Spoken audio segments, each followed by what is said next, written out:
Meus amigos, boa tarde. Meu nome é Túlio. Estou aqui mais uma vez para trazer para vocês um vídeo. Dessa vez nós vamos falar sobre a grandiosidade de Deus, a grandeza de Deus. Então, é um vídeo que eu espero que não seja muito longo, que eu espero poder transmitir para vocês um pouco daquilo que nós estamos pensando, porque falar de Deus é de uma grandeza inimaginável, né? Então, como Deus é espírito, Deus não é matéria, Deus não pode ser provado, mas Deus pode ser sentido por todos nós, que somos filhos dele, e pode ser observado pelas coisas que estão na natureza. Eu vou trazer para vocês também algumas questões na área da ciência que só tem explicação com a inteligência suprema de Deus. Mas vamos lá, né? Vamos direto ao assunto. Eu preparei aqui esse material para vocês, então nós vamos começar a conversar aqui entre nós agora rapidamente. Então, no universo existiram condições que permitiram que a Terra tivesse vida, né? A Terra tem, para ter uma ideia, 4,5 bilhões de anos, né? E nós encontramos evidências fósseis de vida na Terra há aproximadamente 500 milhões de anos atrás. Mas nós sabemos que a vida se iniciou muito antes, mas essa vida não deixou fósseis porque era uma vida microscópica ou bacteriológica, né? Então, seres que não deixaram sua impressão gravada nas rochas, né? Mas antes de entender um pouco sobre a formação da vida na Terra, rapidamente eu vou falar para vocês que o universo hoje, pela ciência, pela melhor teoria aceita pela física moderna, que é a do Big Bang, o universo tem uma idade de 3,8 bilhões de anos, tá bom? Bom, como se formou o universo? O universo se formou a partir de uma grande explosão chamada de Big Bang, a partir de um ponto extremamente denso e quente. Então, no momento que houve essa expansão, né, houve então temperaturas de milhões e milhões de graus, né, e a partir do momento que o universo começou então a se expandir e se esfriar, começaram a se formar as primeiras partículas, né, os átomos. O hidrogênio e o hélio, que praticamente estão no universo hoje, foram formados no momento do Big Bang, né? E a partir da formação desses átomos, então, começaram a aparecer as primeiras estrelas, né, através da força gravitacional, que foi juntando essas estrelas, e mais tarde que deram origem também aos planetas, né? Aqui não é para a gente se aprofundar muito, né, mas isso aqui é um pouquinho da história do universo falado a partir do Big Bang, né? As primeiras estrelas, né, apareceram somente 200 milhões de anos após o Big Bang. Então, antes disso, o universo era escuro. Mas nos 3 primeiros minutos, então, formaram-se os núcleos atômicos e tal. E 380 mil anos depois, apareceram os átomos, né? Então, primeiro formaram os nêutrons, os prótons e tal. E só 380 mil anos depois é que apareceram os primeiros átomos, né? Que é a foto que a gente tem aí meio em verdinha no meio da tela, né? Falando que é uma foto chamada Cosmic Microwave Background, né? Mas a pergunta que nós estamos fazendo aqui para vocês é assim, né? E o que existia antes do Big Bang, né? Ninguém sabe, né? Os físicos não sabem. A física teórica vai até aquele instante microsegundos, nanosegundos antes dessa famosa explosão aí, né? Depois disso não existia nem o espaço nem o tempo, né? E o que deu origem ao Big Bang, né? Então aí a gente começa a pensar no poder de Deus, né? Deus é que criou esse universo a partir desse ponto aí, pela vontade dele. O que existia antes desse momento zero? Existia Deus, né? Que é infinito e todo poderoso, né? Então, o universo foi criado, né? Só para vocês terem uma ideia da grandiosidade do universo, eu acho que vale a pena aqui gastar um minutinho para mostrar para vocês, né? Essa primeira fotinho da esquerda superior é o nosso sistema solar.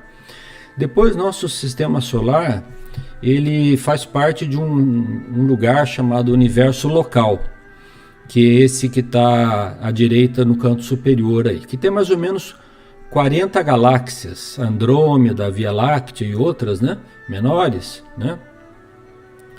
E só esse lugar aí chamado universo local tem 10 milhões de anos-luz de diâmetro, ou seja, a luz demoraria 10 milhões de anos para atravessar ele de um ponto a outro, né? Depois, esse universo local, por sua vez, faz parte de um outro aglomerado, um superaglomerado chamado superaglomerado de Virgem, que tem 110 milhões de anos-luz de diâmetro, né? E ele é apenas uma parte de um superaglomerado que existem outros tantos milhões ou bilhões desses espalhados pelo universo, né? O universo observável, ele tem um número que é inimaginável, né? 46 bilhões de anos-luz, né? É um número inimaginável, né? Então, será que tudo isso se formou por acaso, né? As galáxias, né? As constelações, as nebulosas, os planetas, né? Difícil, né? Pensar que tenha sido tudo objeto do acaso, que a natureza sozinha foi se reordenando, né? Vamos ver onde nós estamos situados agora, né? O nosso Sol, e portanto a Terra e os demais planetas, né, está situado nesse ponto amarelinho aí no meio da tela, né, onde está aqui, ó, num dos braços dessa constelação aqui, que é a nossa galáxia, que é a Via Láctea, né. Esse braço onde nós estamos situados aqui é o braço chamado braço de Órion.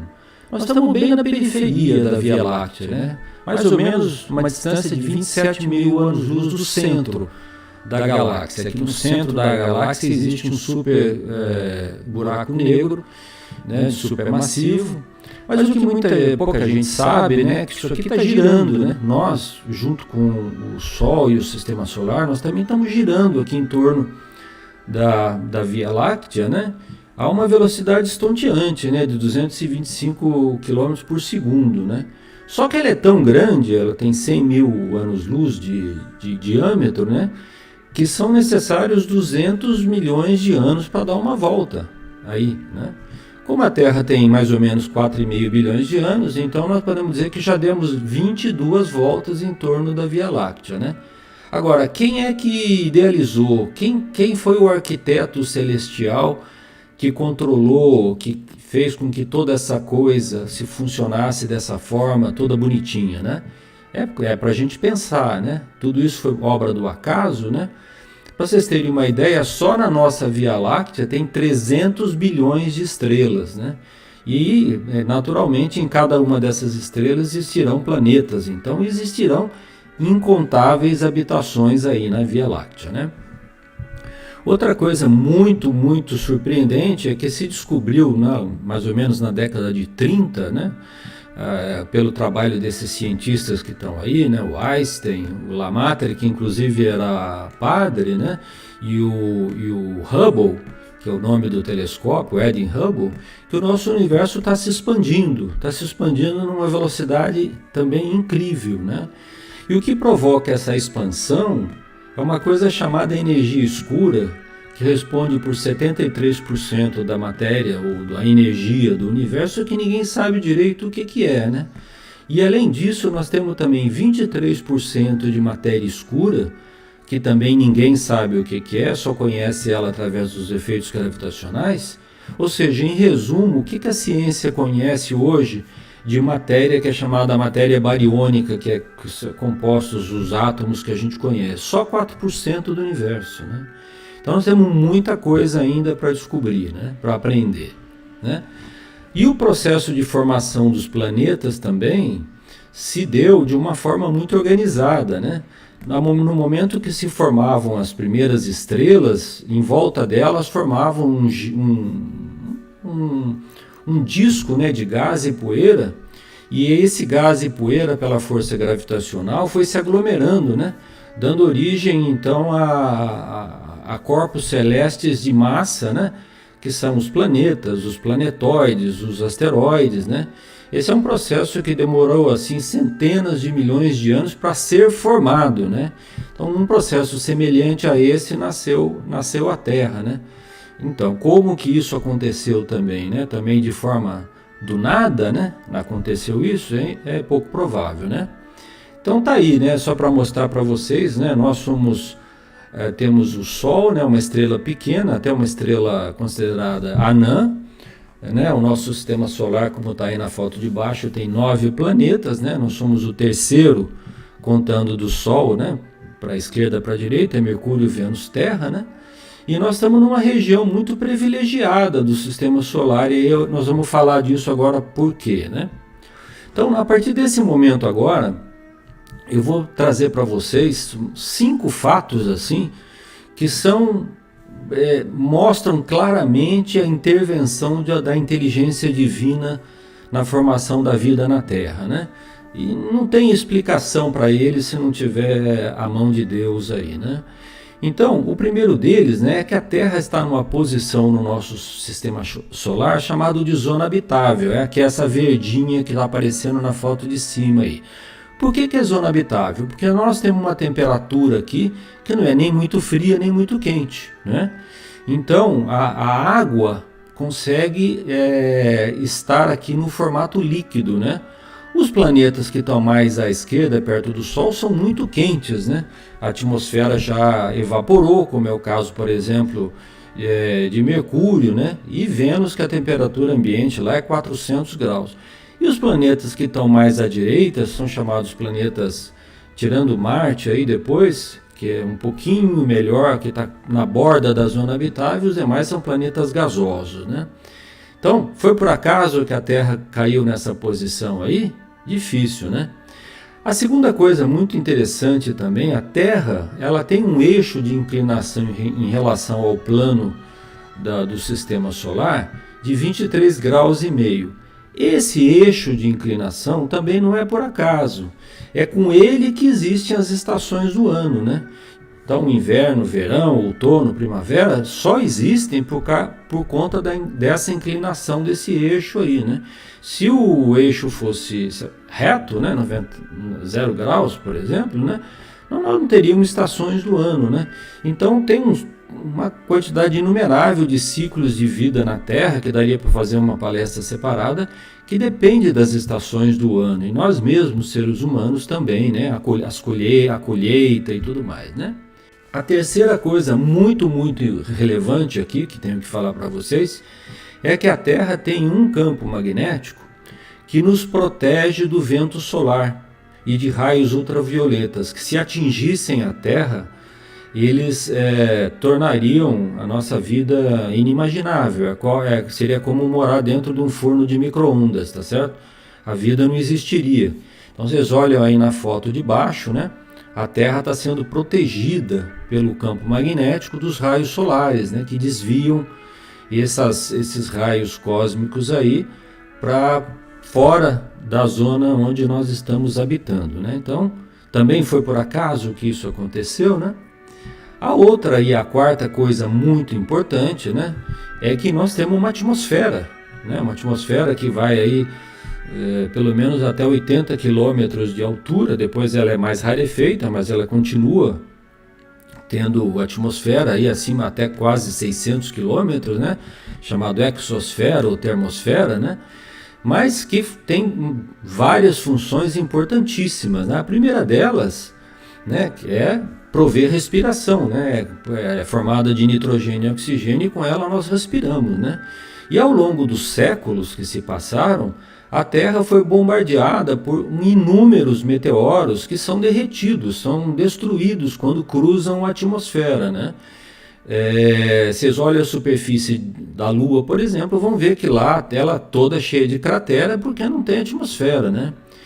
E, além disso, ela também nos protege de raios cósmicos e principalmente os ultravioletas, os UV, né? O que também, se eles atingissem em cheio a Terra, também a vida aqui seria praticamente impossível, né? Tudo isso é por acaso, né? Será que nós temos essa atmosfera formada por acaso ou foi uma tarefa exercida por alguém ao longo de bilhões de anos, né? A quinta delas e pouco conhecida por muita gente é que a posição da Lua não é uma posição qualquer, né?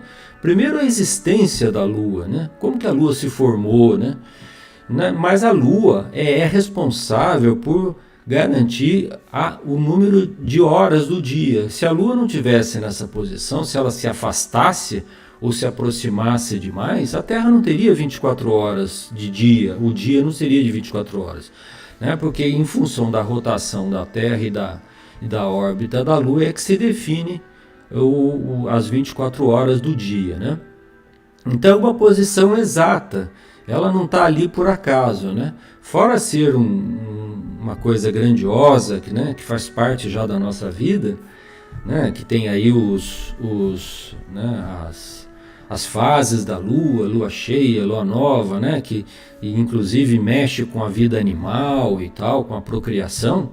A gravitação da Lua e da Terra é o que garante o nosso dia de 24 horas, né? Além dessas 5 coisas que eu já disse para vocês que não são por acaso aqui na Terra, né? Eu não vou entrar em detalhes assim, porque senão fica uma coisa muito... uma aula de física aqui, não é esse o objetivo. Mas existem 4 constantes no universo que são invariáveis e que não foram inventadas pelo homem. O homem apenas descobriu a existência delas, mas elas controlam quase tudo o que acontece no universo. A primeira delas é a velocidade da luz, né? Nada pode ir mais rápido que a velocidade da luz, né? Ela está presente naquela famosa equação que converte energia em massa ou massa em energia, E igual a mc², que o Einstein nos revelou, né? A segunda constante gravitacional de Newton, né, é usada para todas as leis da gravitação, né? As leis de Kepler, as leis da gravitação universal, e ela entra também na fórmula da teoria da relatividade de Einstein, né? Então esse número aí foi ao acaso que aconteceu, né? Tem um outro número também que chama constante de Planck, que entra dentro de quase todas as equações da mecânica quântica, né? Tem esse nome porque foi identificado pelo físico alemão Max Planck, né? Então a mecânica quântica tem esse valor aí, que eu não coloquei ele aí, mas é um valor constante, que rege praticamente toda a mecânica quântica. E depois, por último, tem uma constante chamada constante de Boltzmann, que se aplica praticamente a todas as leis da termodinâmica e para todos os fluidos, né? E faz a relação entre pressão, volume, temperatura, etc. Né? Então, seria possível que na definição dessas constantes, porque vale para todo o universo, não haja uma inteligência superior que as criou? Saíram espontaneamente do nada? É pouco provável, né?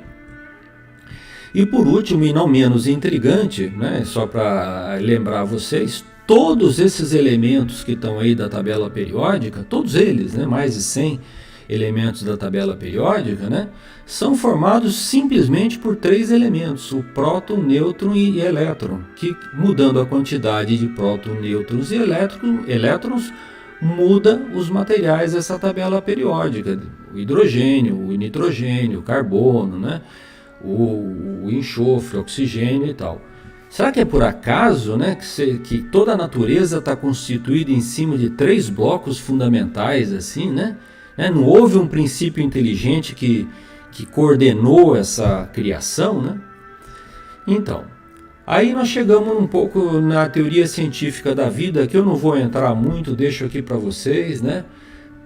Mas a astrobiologia, vamos chamar assim, né, já chegou até ao desenho do modelo de qual teria sido a nossa primeira protocélula que surgiu na Terra, né, que seria essa da esquerda aí, né, mas testes de laboratório e tal, feito por diversos cientistas, conseguem criar essa protocélula aí, né, que seria uma base para um primeiro animal ou ser, né, vivo na Terra, né, através do chamado mundo do RNA, né, mas não é um ser vivo, né?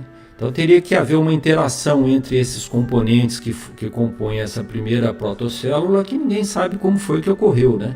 Ou seja, o homem não consegue criar a vida no laboratório, né? Então a vida surgiu na Terra e ninguém sabe dizer exatamente como foi que ela surgiu, mas eu vou falar para vocês como foi que ela surgiu, baseado na doutrina espírita, né? E a evolução humana, né, gente? Que aí a gente chega na existência do homem, né? Essa aqui é toda uma escala, não dá para ver direitinho aí, mas de baixo para cima, né? Foram os seres hominíneos que foram se sucedendo, né? Lá como nosso ancestral comum ao macaco, né? E até ao aparecimento do Homo sapiens, né? Então esse período aí para a criação do Homo sapiens, a partir lá do nosso ancestral comum com o macaco, demorou alguma coisa com 7,5 milhões de anos. E surgiram esses primeiros ancestrais nossos na África, né? Para que vocês tenham uma ideia, o genoma humano tem 98% das mesmas características de um chimpanzé. Só que um chimpanzé e um ser humano são absolutamente diferentes, né? Tanto que os chimpanzés continuam existindo até hoje. Agora, o Homo sapiens, como nós, nossa espécie mesmo, mãe final mesmo, que está aqui nessa carinha pequenininha aqui, só apareceu há 200 mil anos atrás. Ou seja, a natureza, ou seja, Deus levou, e sobre a direção do Cristo, vocês vão ver, criou a Terra com 4,5 bilhões de anos. Há 7,5 milhões de anos começaram a aparecer os primeiros hominíneos, né, descendentes do macaco, e praticamente ao longo de todo esse processo aí foram feitos desenvolvimentos para que a gente chegasse na idade da razão, né? Então, durante todo esse período aí, né, desde o primeiro aparecimento do organismo monocelular, passaram-se 1,5 bilhões de anos, 1,5 bilhões de anos até que aparecesse o homem na Terra, né? Durante esse período apareceram milhares de espécies, né? Os dinossauros, etc., lá no período Cretáceo, né? Animais e plantas que já apareceram e desapareceram, né? Tá tudo isso na teoria da evolução de Darwin, né? Que está aí na fotinho. E vocês acham que tudo isso aconteceu por acaso ou teve uma mão de uma inteligência superior, né? É lógico que teve uma inteligência superior nos guiando, né? Então aqui a gente começa a entrar no que a doutrina espírita codificada por Allan Kardec vem nos revelar, né? Então a primeira pergunta que o Kardec fez lá no Livro dos Espíritos, ao Espírito da Verdade, né, foi: o que é Deus, né?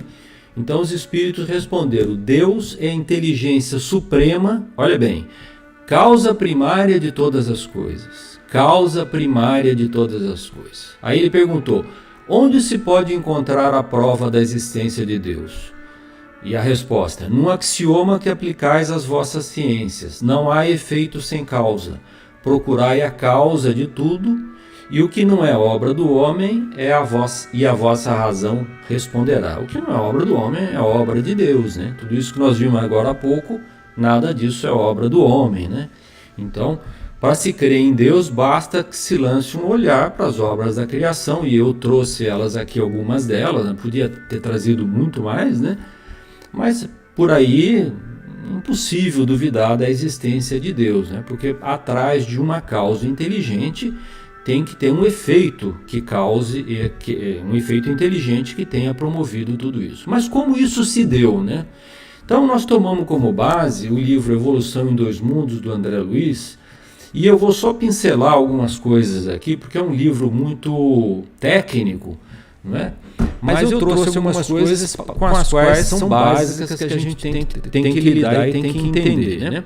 A primeira delas é que tudo foi criado a partir do nosso Todo-Poderoso, Deus Todo-Poderoso, que criou o chamado fluido cósmico, ou plasma divino, né? Que é o alço do Criador, né? Força nervosa do Criador. Então, com esse elemento primordial, né, foram construídos as constelações, os sóis, as estrelas, os planetas e todos os seres que estão habitando no universo. Agora, como que Deus fez isso, né? Deus fez isso através de espíritos que Ele criou, muito elevados, chamados de cocriação em plano maior, num plano superior, que esses espíritos super elevados, né, sobre o influxo do Supremo Senhor, através de forças eletromagnéticas, extraindo então desse hálito espiritual de Deus e dos celeiros de energia que constrói todo o universo, né, criaram então todos esses sistemas que nós conhecemos no universo, né? Então, aqui o André Luiz fala, essas inteligências gloriosas tomaram o plasma divino e converteram-no em habitações cósmicas de múltiplas expressões, né? Que perduram por milênios e milênios, mas que se desgastam e se transformam, por fim, de vez que o espírito criado, que são espíritos superiores, podem formar ou co-criar, mas só Deus é o criador de toda a eternidade, né? Então, continua o André Luiz, num título chamado Impérios Estelares, né, que eu também tirei só um trechinho aqui, falando que devido à atuação desses arquitetos maiores, surgiram então, como eu já disse, as galáxias, as organizações estelares, como vastos continentes em todo o universo, né? E no seio dessas formações assombrosas é que se estruturam, interrelacionadas a matéria, o espaço e o tempo, a se renovarem constantemente, oferecendo campos gigantescos ao progresso do espírito, né? Então olha bem o que ele fala, a engenharia celeste equilibra, né, rotação e massa, harmonizando energia e movimento, mantendo-se deste modo na vastidão sideral, florestas de estrelas, cada qual transportando consigo os planetas constituídos e em formação. A nossa galáxia é como se fosse uma grande cidade, né? Essa alusão que ele faz aqui, uma comparação, né? E que nosso planeta que está lá é um apartamento de uma grande cidade. Mas nós, se olhássemos para o universo inteiro, íamos encontrar milhões dessas grandes cidades, que são milhões de galáxias que existem por aí, né? E nós íamos entender que nós, por mais divina que seja a nossa presença, nós ocupamos um minúsculo pedaço no universo, né? Dentro da nossa própria galáxia, nós temos palácios e arranha-céus, como fala o André Luiz aqui, né? Como a Betelgeuse, que é uma superestrela gigante no distrito de Órion, né? Canopus na região do navio, Areturus no conjunto do Boeiro, Antares no centro de Escorpião e muitas outras residências imponentes e belas dentro da nossa própria galáxia, né? Que é a Via Láctea, né? E como eu já disse, para vocês terem uma ideia de como ela é grande, né? A luz gasta 1000 séculos para atravessar só a nossa galáxia, tá? Também sobre a força e orientação de inteligências superiores, né? Que são esses espíritos elevados que trabalharam sobre a orientação divina, né? Eles conseguiram então, agregando átomos, né? Comprimindo eles, o espaço interatômico que existiam entre eles, né, para transformar isso em massa, né, em matéria. E com essa matéria se formaram os sóis e também se formaram os planetas, né? E também o André Luiz fala da cocriação em plano. Então, movendo esse fluido cósmico, nós formamos o quê? Formamos o nosso corpo, o nosso veículo físico-psicossomático em que se exprimem né? E formamos também as civilizações. Então esses espíritos são também espíritos elevados, né? São esses que nos ajudam a formar então o nosso corpo espiritual e o nosso corpo material, né? Por isso é que essa formação é chamada em plano menor, né? Porque nós não estamos formando galáxias, mas estamos transformando a humanidade, né? As nossas civilizações. E continua o André Luiz, né, dizendo aqui, já estamos terminando, dizendo que cabe-nos então entender, né, assimilar, na essência, né, que toda matéria é energia tornada visível e que toda energia originalmente é força divina, que tem leis que conservam e prestigiam o bem praticado, constrangendo-nos a transformar o mal de nossa autoria no bem que devemos realizar. E aí ele diz, porque o bem de todos é o seu eterno princípio. Então as leis divinas são as leis que regem todo o universo e tem como fundamento o bem de todos, né? Compete-nos então anotar que o fluido cósmico ou plasma divino é a força onde todos nós vivemos, né? Como se estivéssemos num oceano, né? Nos ângulos variados da natureza, e pelo motivo pelo qual, né, Paulo de Tarso, lá nos Atos dos Apóstolos, cunhou essa frase, né? Em Deus nos movemos e nele existimos, né? Então, lá atrás dos primórdios da vida, né? Esses espíritos angélicos aí, através de permutações e forças magnéticas que nós não podemos compreender corretamente, né? Transformaram aquelas células primitivas, né? Que nós já falamos dela lá, que a ciência já conhece mais ou menos a origem, né? Em força viva, através do que o André Luiz chamou de mônadas celestes, né? Então essa força espiritual que deu origem à vida veio do mundo espiritual, né? Então é através dessas forças que então essas mônadas celestes, inicialmente bactérias, vírus, algas, etc., navegaram aí pelo reino vegetal, depois formaram os animais, né? E até chegar nas faixas inaugurais da razão, como nós já falamos, que são os seres que antecederam o homem na Terra, né? E por que o homem, a ciência humana, não consegue encontrar, né, esse elo chamado elo perdido, né, da evolução? Porque esse elo se deu entre encarnações e desencarnações desses seres hominíneos que estavam sendo evoluídos, né? Então a evolução humana não foi criada simplesmente no plano físico, né? Foi criada entre o plano físico e o plano espiritual. A cada nascimento e renascimento o homem ganhava uma condição especial, né? Eu vou dar só um exemplo. A fala, por exemplo, né? A fala foi desenvolvida ao longo de milhares e milhões de anos, né? O nosso aparelho fonador foi desenvolvido aqui no nosso corpo, né? Que tem uma característica super especial de conseguir falar, articular palavras e pensamentos. Foi desenvolvido através de séculos, né? Então, mesmo um macaco tendo 98% do mesmo genoma que nós, não consegue falar, porque não houve essa evolução que durou 7 milhões de anos no caso do ser humano, né? Então, todos esses estágios evolutivos, né, que passaram de uma consciência fragmentária, né, fora do campo carnal, até a consciência plena, né, que é o que nos diferencia dos animais, ocorreu ora no plano material, ora no plano espiritual. Por isso que esse elo perdido nunca vai ser encontrado pela ciência, né? Então, finaliza o André Luiz, né, nesse livro Evolução em Dois Mundos, que eu recomendo que todos leiam, né, esse livro aqui, olha, maravilhoso.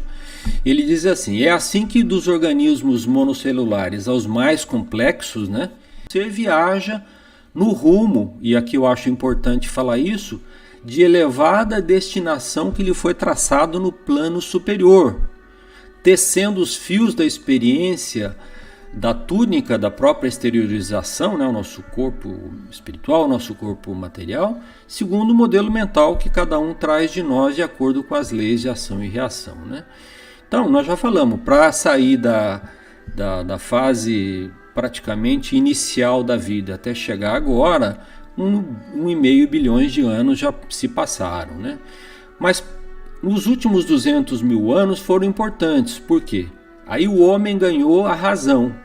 E por que ganhou a razão? Para ele receber uma coisa chamada responsabilidade, né?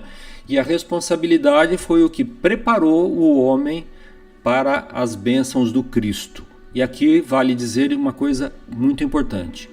Todo esse processo que eu falei da criação da Terra, né, 4,5 bilhões de anos, tinha um governador espiritual cuidando de tudo isso. Era o Cristo. Ele está à frente de nós desde 4,5 bilhões de anos atrás. E há 200 mil anos vem preparando-nos para receber as suas lições imorredoras, né? Então o André Luiz fala, nós somos induzidos a reconhecer o caráter recente, muito recente, né, dos conhecimentos psicológicos, né, destinados a automatizar na constituição fisiopsicossomática do espírito humano. Fisiopsicossomática é física no campo material e espiritual, no corpo espiritual, as aquisições morais que nos habilitarão a ter a consciência terrestre, né, a humanidade, a mais amplo grau, né, de ascensão para a nossa consciência cósmica, né? Então, finaliza o André Luiz, na verdade eu tirei isso do prefácio do livro, né, de forma muito poética, dizendo, né, estudemos a rota de nossa multimilenária romagem no tempo para sentirmos o calor da flama de nosso próprio espírito a palpitar imorredouro na eternidade. E acendendo o lume da esperança, perceberemos juntos, em exaltação de alegria, que Deus, o Pai de infinita bondade, nos traçou a divina destinação para além das estrelas. André Luiz, Uberaba, 23 de julho de 58, esse livro foi escrito. E eu só falei para vocês, gente, de um capítulo dele. Então fica aí a recomendação para que vocês leiam, tá bom?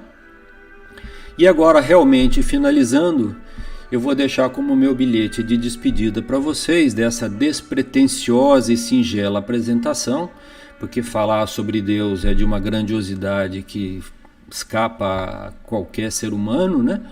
Mas o meu único objetivo foi enaltecer a grandeza do nosso Pai, que é de infinita bondade e suprema perfeição. E do Cristo, né? Por que não dizer, né? Que é o nosso governador espiritual que está nos auxiliando desde os 4,5 bilhões de anos atrás, né? E para encerrar essa nossa singela apresentação, eu vou deixar com vocês uma mensagem muito linda chamada Deus, escrita pelo Eurípides Barçanufo quando ele ainda estava encarnado aqui na Terra, o apóstolo mineiro lá de Sacramento de Minas Gerais, que por si só falará muito mais do que minhas poucas palavras aqui. Um beijo no coração de todos vocês, fiquem com Deus. Deus abençoe.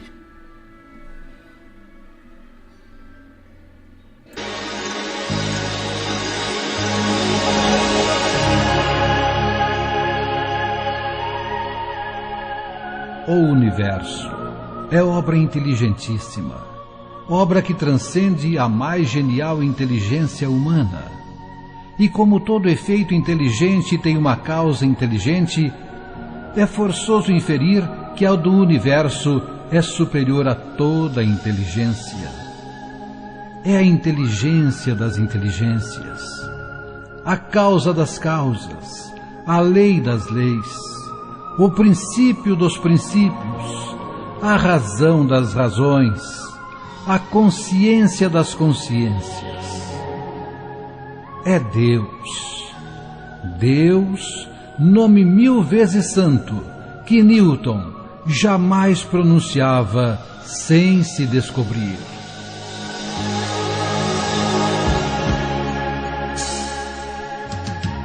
Deus, vós que vos revelais pela natureza, vossa filha e nossa mãe, reconheço-vos eu, Senhor, na poesia da criação, na criança que sorri, no ancião que tropeça, no mendigo que implora, na mão que assiste, na mãe que vela, no pai que instrui, no apóstolo que evangeliza.